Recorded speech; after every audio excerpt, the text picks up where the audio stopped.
जय गुरु जी। शुक्राना गुरु जी। द्वितीय सतीखंड का 13वां अध्याय ब्रह्मा नारद संवाद। ओम नमः शिवाय। शिव जी सदा सहाय। ओम नमः शिवाय। गुरु जी सदा सहाय।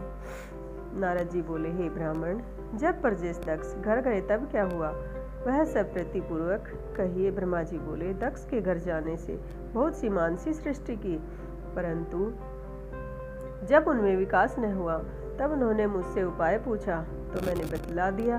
दक्ष ने पंचजन के अंग से उत्पन्न कन्या को अपनी पुत्री बनाया। मेरे पुत्र ने मैथुन धर्म स्वीकार किया। फिर वीरनी की कन्या से विवाह किया। जिस वीरनी ने उन्होंने हरियर्ष नाम वाले 10,000 पुत्र उत्पन्न किए। उन पुत्रों से उन्होंने सृष्टि बढ़ाने को कहा। वे पुत्र सृष्टि की चिंता में पूर्व दिशा की ओर समुद्र तट पर तप करने चले गए, परंतु हे नारद, तुमने प्रकट होकर उन्हें भी बहका दिया। वे प्रकृति त्याग निवृत्ति के उपासक बन गए। तब वे निर्गुण सृष्टि करना क्या जानते, फिर उनका नाश भी हो गया। तब उनका नाश सुनकर दक्ष को बहुत चिंता हुई और उन्होंने उत्तम संतान का नाश होना शोक का स्थान माना। मैंने जाकर अपने पुत्र को समझाकर उनका शोक निवृत्त किया। जब वे शांत हुए तब उन्होंने पंचजन्य से सब लाक्षव नामक 1,000 पुत्र उत्पन्न किए और वे भी अपने पूर्व भाइयों के ही अनिवर्ती हुए। दक्ष फिर पुत्रों के न घर लौटने पर बहुत दुखी हुए। इस बार उन्हें ऐसा आघात पहुंचा कि उन्होंने तुम्हें दुष्ट कहा और उसी समय बहुत से देवता भी वहां आ गए थे। उनके सामने ही उन्होंने तुम्हारी बहुत निंदा की और ये शाप भी दे दिया कि तूने पृथ्वी पर विष्णु गुणगान में भ्रमण करते हुए मेरे पुत्रों को बहका कर मेरा बड़ा अनिष्ट किया है। इसलिए तेरे चरण पृथ्वी पर कहीं स्थिर न रहेंगे। हे मुने, तुम निर्मल थे, उस शाप को ग्रहण कर लिया। क्यों न हो, तुम ब्रह्मज्ञानी और साधु थे। जय गुरु जी। शुक्राना गुरु जी। द्वितीय सतीखंड का 13वां अध्याय समाप्त। ओम नमः शिवाय। शिव जी सदा सहाय। ओम नमः शिवाय। गुरु जी सदा सहाय। जय गुरु जी। शुक्राना गुरु जी।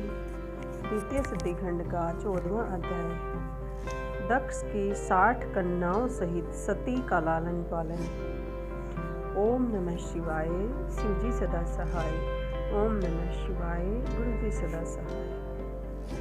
ब्रह्मा जी बोले, हे मुने, तब इस समाचार को सुनकर मैं शीघ्र ही अपने पुत्र दक्ष के पास गया और उन्हें समझा बुझाकर उनका शोक और तुम्हारे प्रति क्रोध शांत किया तथा तुमने मित्रता स्थापित कराई। फिर तुम्हें साथ लेकर अपने लोक में आया। पश्चात दक्ष ने अपनी स्त्री के गर्भ से 60 कन्याएं उत्पन्न की। पुनः स्वस्थ चित्त हो धर्म आदिकों से उनका विवाह कर दिया।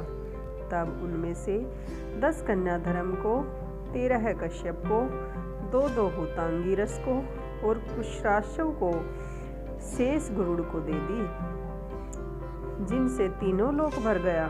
इनमें कोई शिवा को बड़ी कहते हैं, कोई बीच की और कोई उन्हें सबसे छोटी, परंतु कल्प भेद से तीनों प्रकार सत्य हैं। कन्याओं की उत्पत्ति के समय दक्ष ने अपनी पुत्री के साथ जगदम्बिका शिवा का मन में जो ध्यान कर उनकी स्तुति की थी, तो अनेकों क्रीड़ा करने वाली परमेश्वरी सबको मोहित कर अपने पिता से इस प्रकार बोली कि जिसमें उनकी माता भी न सुन सके, और औरों की तो बात ही क्या है। देवी ने कहा, हे प्रजापते, तुमने कन्या के लिए पहले जो मेरी आराधना की है उसके अनुसार तुम्हारा अभिष्ट सिद्ध होगा। तुम तप करो। दक्ष से ऐसा कहकर देवी जी अपनी माया से बाल्य भाव धारण कर माता के पास जाकर बैठ गई और रोने लगी। तो उनके रुदन को सुन संभ्रम हो वहाँ बहुत सी स्त्रियां आ गई।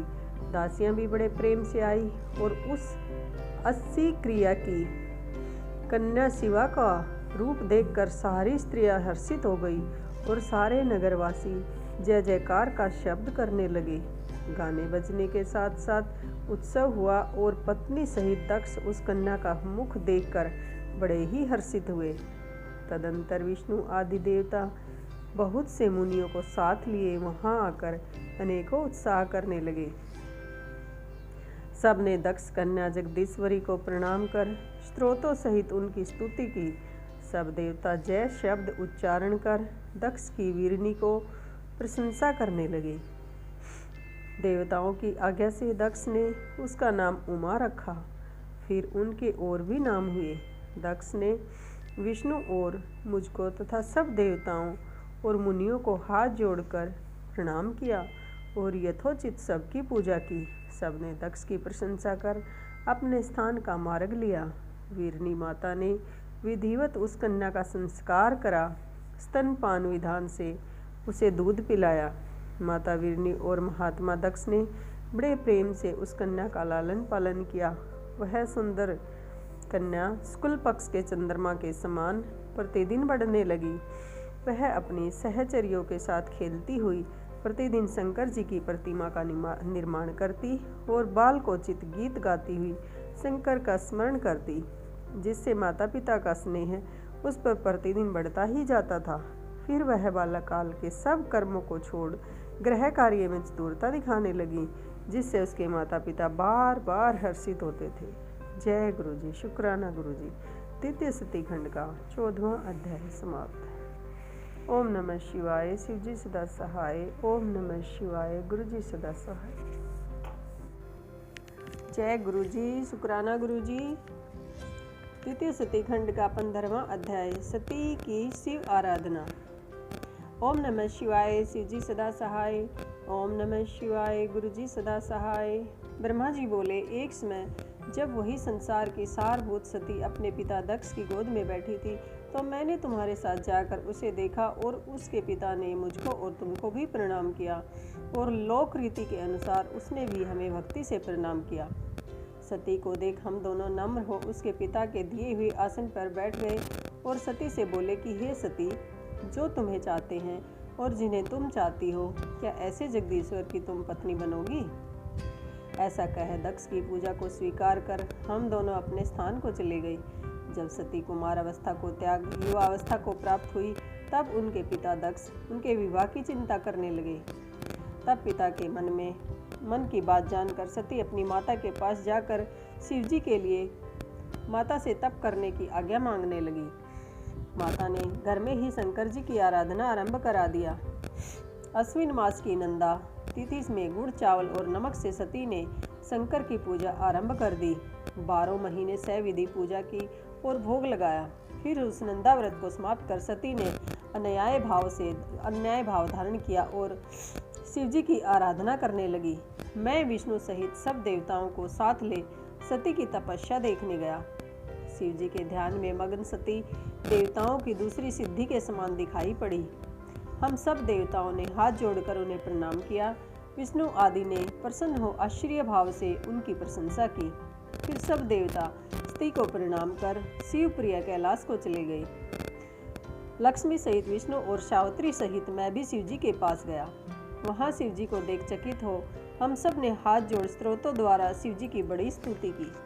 जय गुरु जी। शुक्राना गुरु जी। द्वितीय सती खंड का 15वां अध्याय समाप्त। ओम नमः शिवाय। शिव जी सदा सहाय। ओम नमः शिवाय। गुरु जी सदा सहाय। शिव महापुराण के अगले अध्याय के लिए चैनल को सब्सक्राइब करें।